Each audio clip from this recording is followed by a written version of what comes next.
This is the MHS Pawdcast, the online radio voice of Metuchen High School. Hello, and welcome back to the MHS Podcast. My name is Itai Geller. I'll kick this episode off with an interview with Mr. Evan Robbins, the founder of the Breaking the Chain Club and organization, and then Ike Busch will close it out with a reflection on the spring sports season. As you may know, this is the last installment of the MHS Podcast for the 2021-2022 school year. This is also my last year with the podcast, as I will be graduating in 2 weeks. For those of you who continue to follow us and enjoy our content, thank you for your continued support. It was a rough year for the club, as we've had even fewer members than in the past. But thankfully, the club will still be around next year, so make sure to follow us on all our socials to stay up to date on new episodes. I suspect there will be more episodes released next year, so stay tuned for more content. Without further ado, let's get right into the first segment. Welcome back to the Metuchen Podcast. My name is Itai Geller. I'm here with Evan Robbins. He is the, I guess you would say, the organizer or founder, president, CEO, whatever. Okay, one of those. Yeah. And he runs the Breaking the Chain Club here at Metuchen High School, which is a much bigger organization that provides an education and aid to children in Africa. And so could you just tell me a little bit more about the purpose of the club and when you founded it? So I founded it in 2006. And the purpose, actually at the beginning, it started out of a class I was running called Political Institute. But over the years, I moved it into a club as opposed to a class. The purpose initially was to rescue children who had been trafficked onto Lake Volta. Over time, we shifted our mission from rescue to long-term care of children who had been trafficked and to provide them with a chance for a better future. The purpose of the club here is awareness and raising money and having fun. Mm-hmm. And so are a lot of students, how many students at Metuchen High School are involved? Probably 150. It's really large. We have 70 to 80 at every club meeting. So it's definitely the largest club in the school. No, easily. I mean, I do regret that I, didn't get involved. I probably could have, done more charitable things in high school.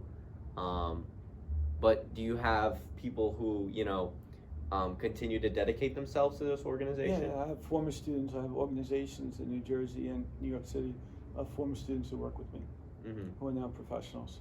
And so scale-wise, besides, obviously I understand that, you do a lot of work here, but you do have an office there in Africa as well. I have 4 employees in Africa. 4 employees, okay.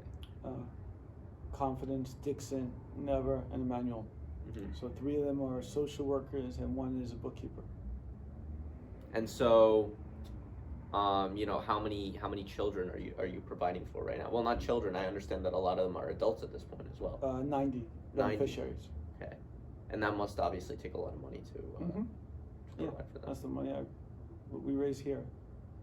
So almost all the money we raise comes from here to go there. Mm-hmm. And I understand you had an event last night. Could you talk a little bit more about that and how successful it was? First summer kickoff.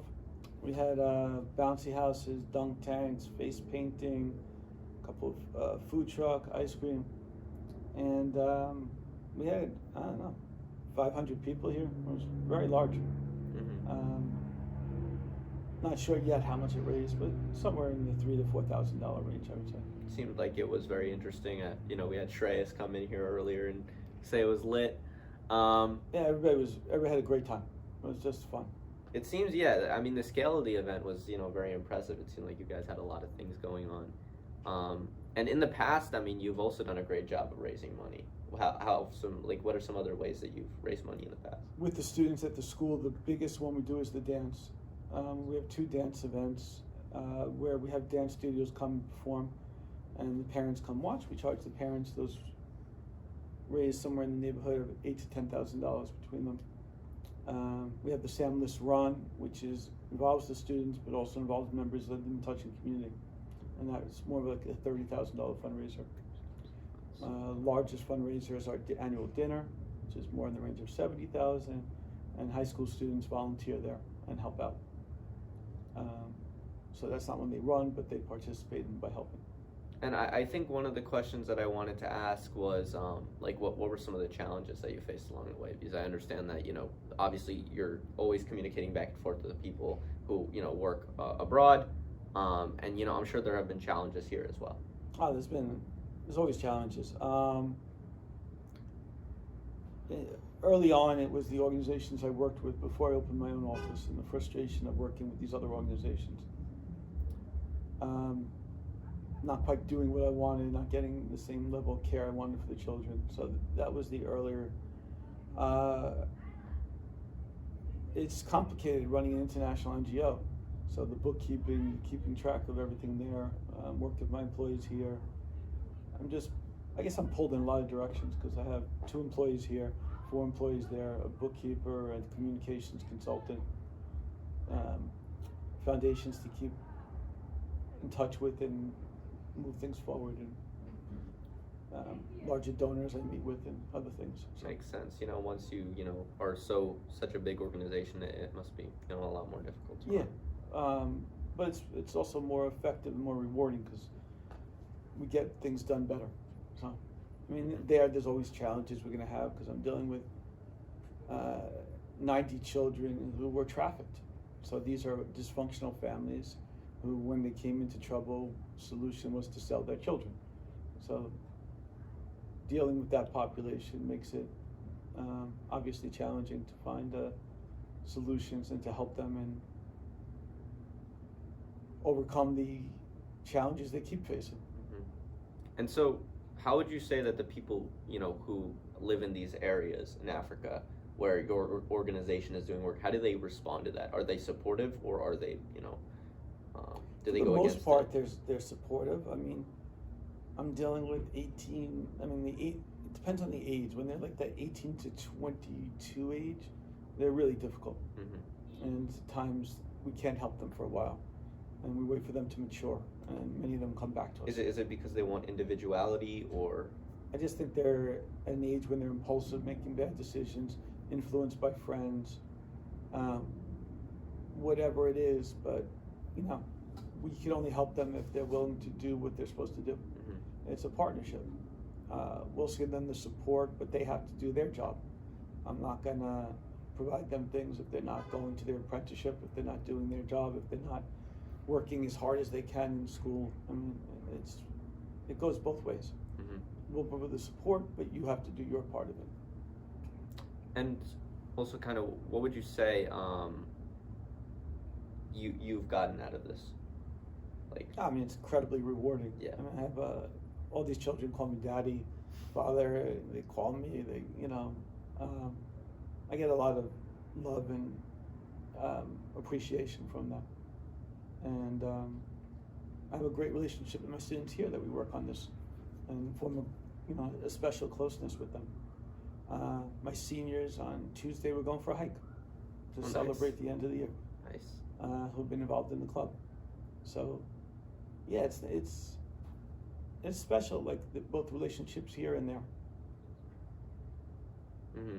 And I guess on, a last note here, what would you say to people, who are maybe watching this, who, listen to what you were saying and they want to support this club, they want to help these kids, what could they do to maybe, get involved or to raise money?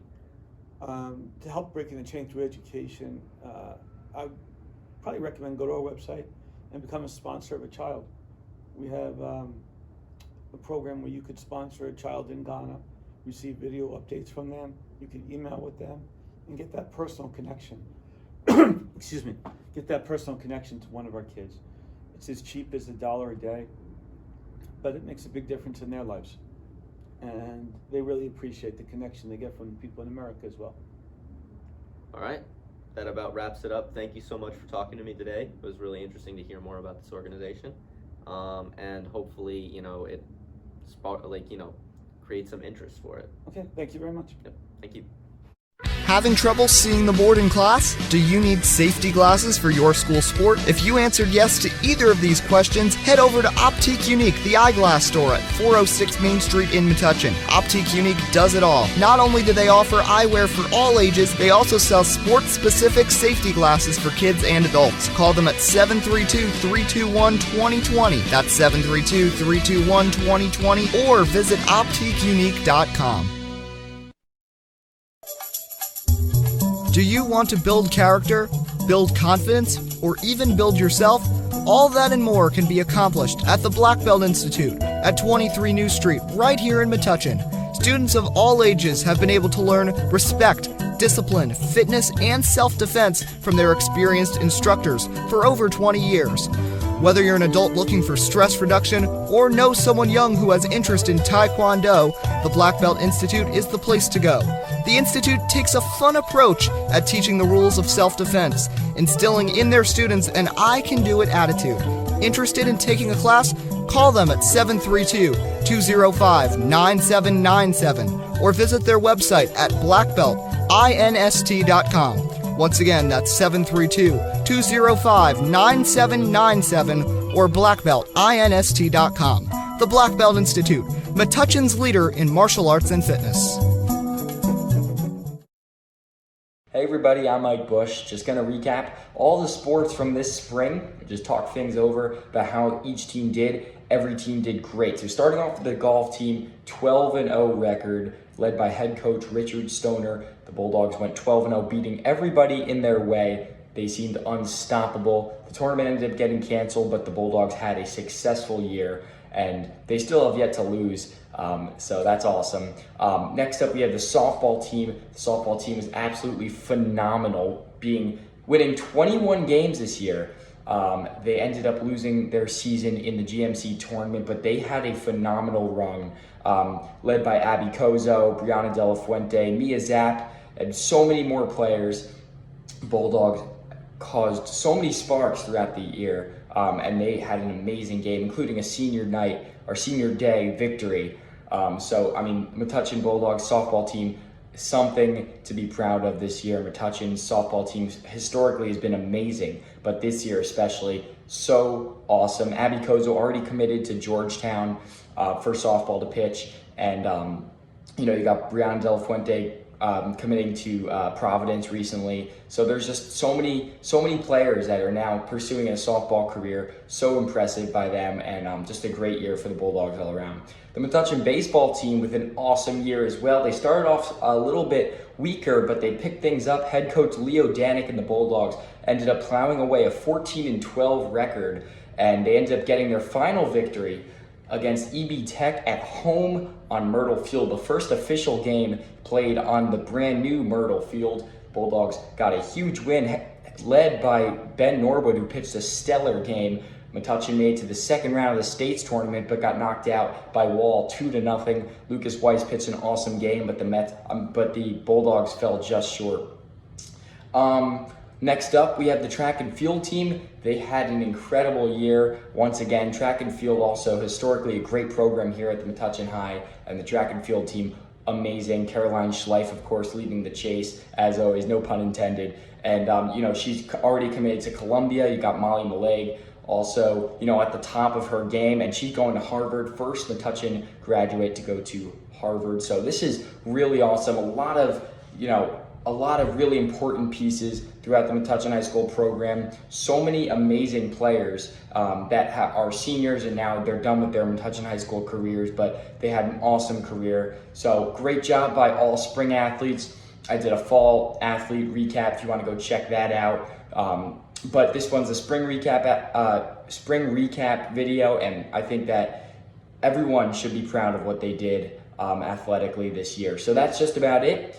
Thank you very much. I'll be back for next season for the fall sports and spring sports once again, and winter sports. I'll do a little bit of a recap for each of those. But this year, again, something amazing from each team, some highlighters all across the board. Metuchen had a great year all around for each sport. So that's just about it. Thanks again.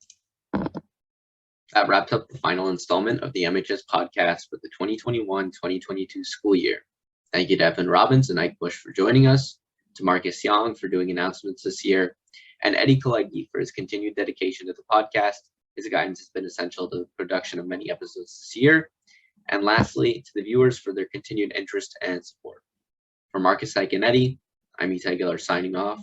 We'll see you next year on the MHS Podcast, the radio voice of Metuchen High.